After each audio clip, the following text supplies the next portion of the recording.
Nous voici aux dernières heures. Qu'il ait achevé ou non sa mission, Jésus, arrêté, enchaîné, n'est plus maître de ses rencontres. Il ne sera même plus maître du dialogue. Il sera interrogé ou réduit au silence. À la fin, il ne lui restera plus que le cri. Pourtant, d'interrogatoire en flagellation, à chaque fois, Jésus fait de la rencontre une tentative de dialogue, une occasion, un chemin possible, accepté ou refusé, selon la liberté de chaque personne croisée. Pilate est une autorité romaine, préfet de Judée, un gouverneur d'une petite province turbulente, un poste à risque, et donc on a choisi un violent. De nos jours, sa notoriété exceptionnelle ne vient pas de lui. Un jour, il a ordonné la crucifixion d'un inconnu dont la stature le dépassait complètement.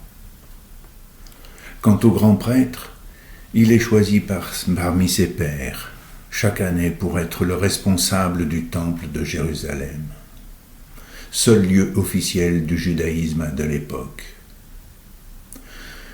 Au moment du procès de Jésus, c'était Joseph Caïphe, dont le beau-père Anne a aussi été grand prêtre. Entre autres, il était le président du Sanhédrin, à la fois organe législatif et tribunal suprême. Nous allons revivre les dernières minutes de leur rencontre avec Jésus. Comme toujours, il y a une gradation d'un évangile à l'autre.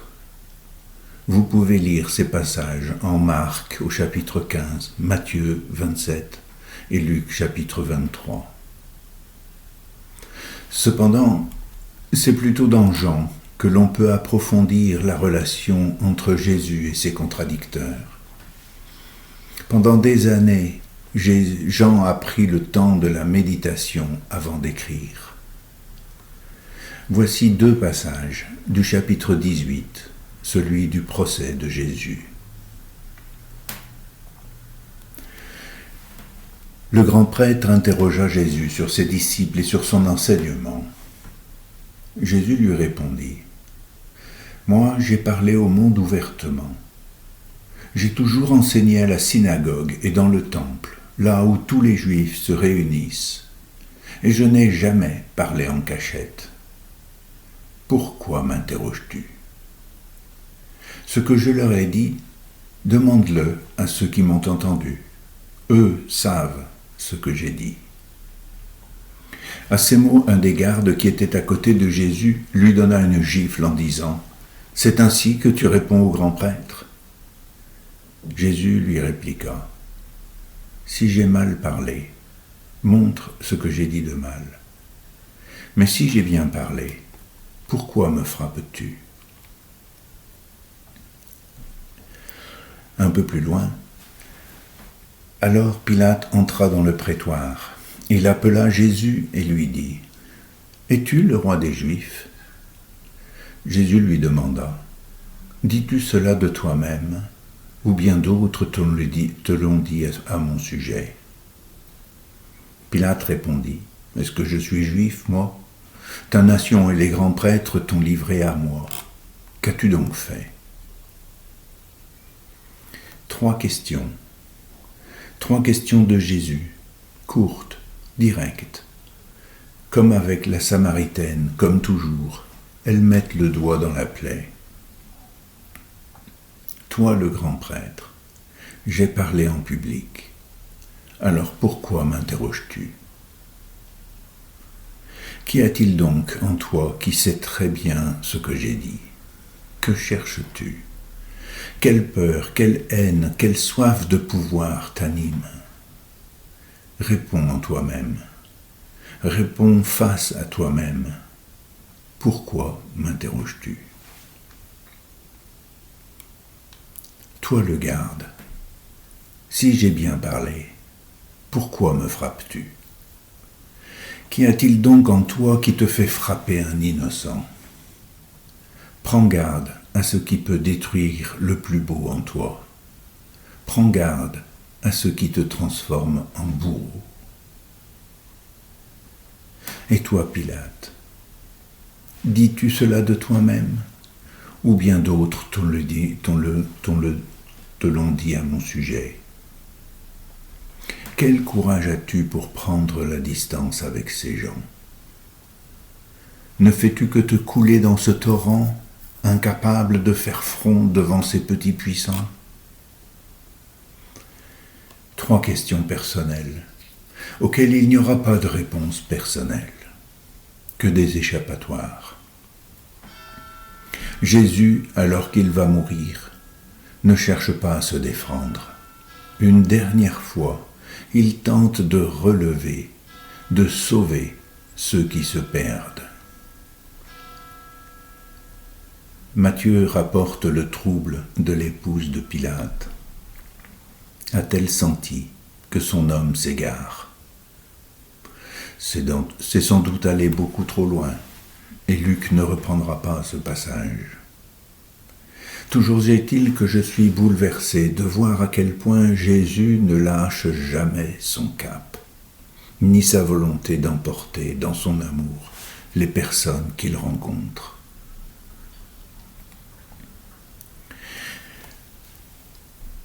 Une fois qu'il a été condamné, Jésus est emmené pour être crucifié. Marc raconte cette rencontre. De là, il l'emmène pour le crucifier.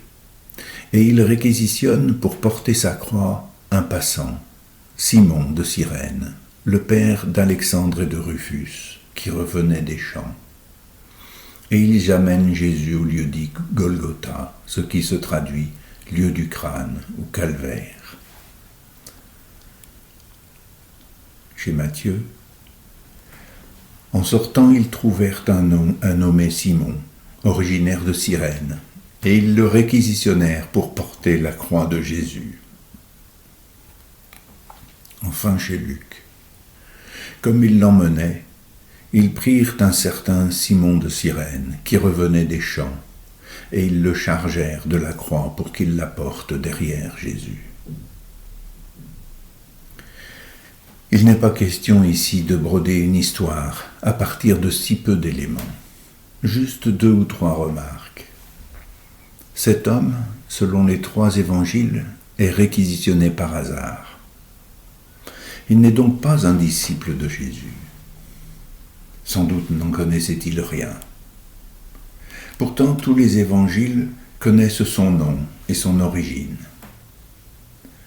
Au contraire des 3 précédentes, cette rencontre l'a-t-elle fait continuer de connaître, voire participer à une communauté chrétienne naissante? La mention des fils de Simon par Marc propose la possibilité que la rencontre providentielle de Jésus par cet homme a bouleversé sa vie. Chacun est libre de le croire ou d'y méditer. D'ailleurs, dans l'Évangile selon Jean, Jésus porte lui-même sa croix. Il dit « Celui-ci, portant lui-même sa croix, sortit de la ville pour se rendre à l'endroit appelé lieu du crâne, en hébreu Golgotha ». Peut-être l'utilisation ultérieure de cet épisode pour soupçonner une substitution de Simon de Cyrène à Jésus a-t-elle poussé Jean à ne plus en parler.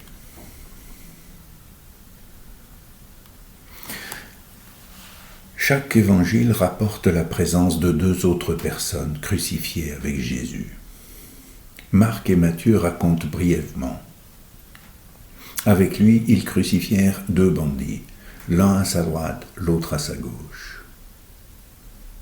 Même ceux qui étaient crucifiés avec lui l'insultaient. Jean est encore plus succinct.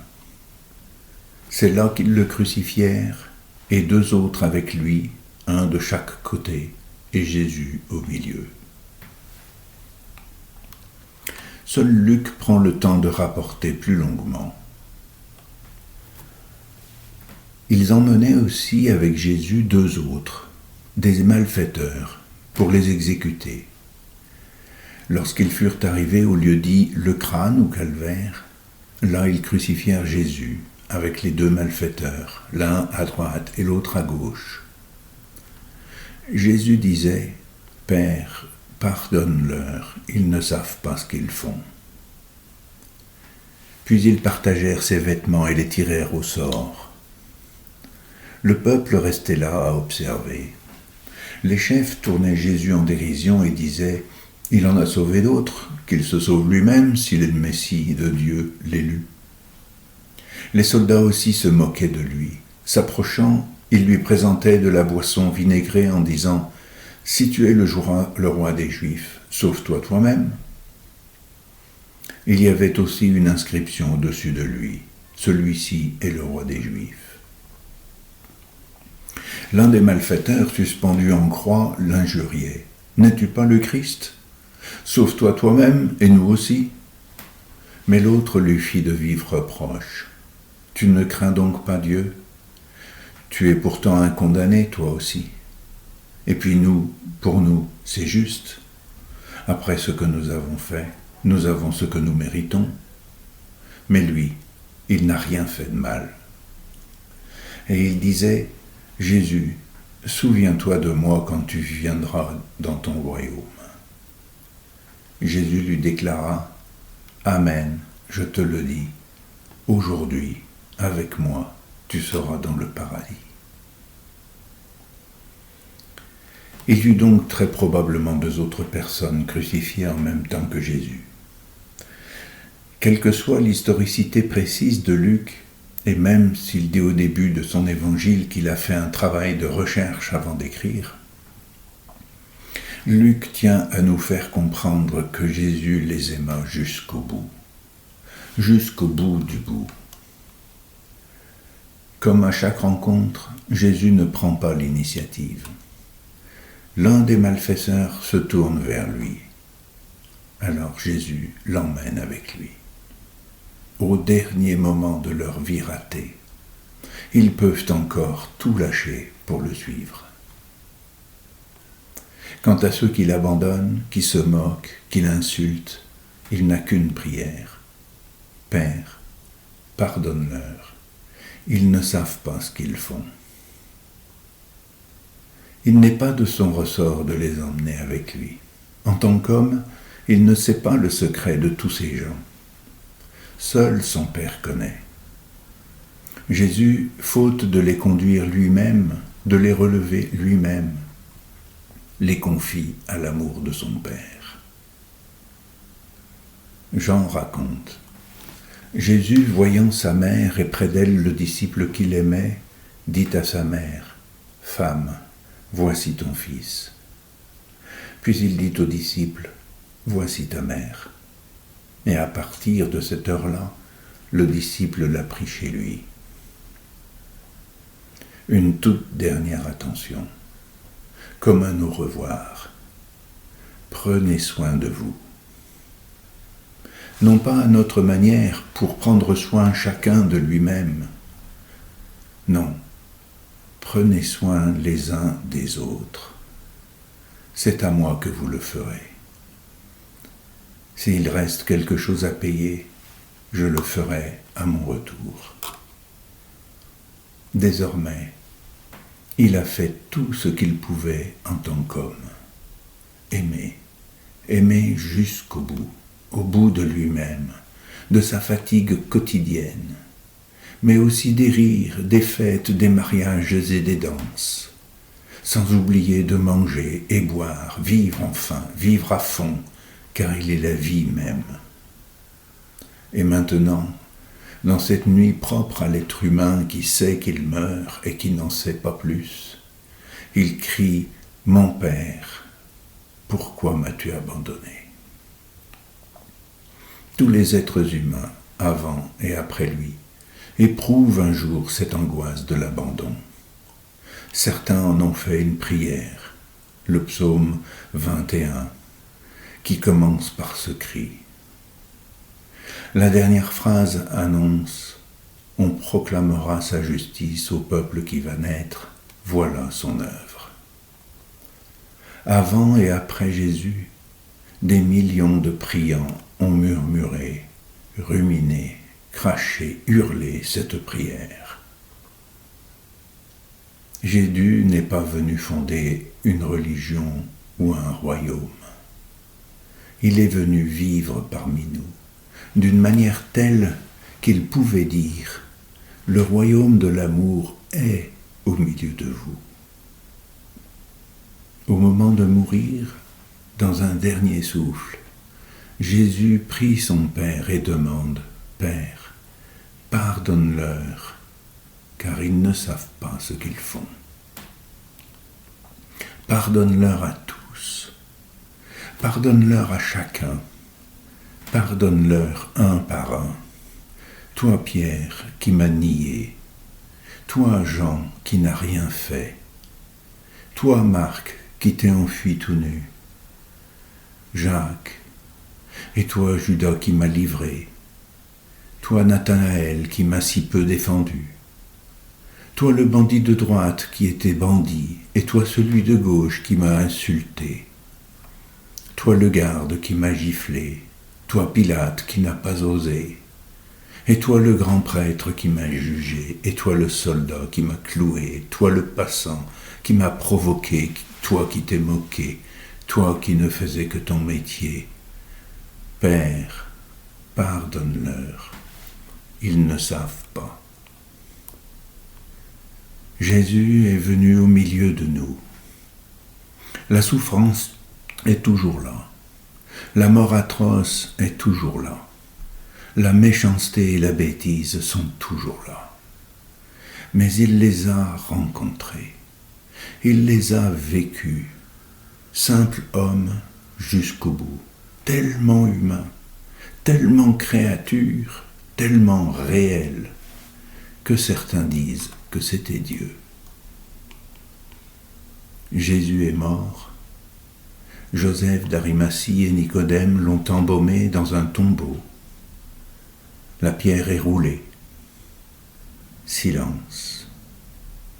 Solitude.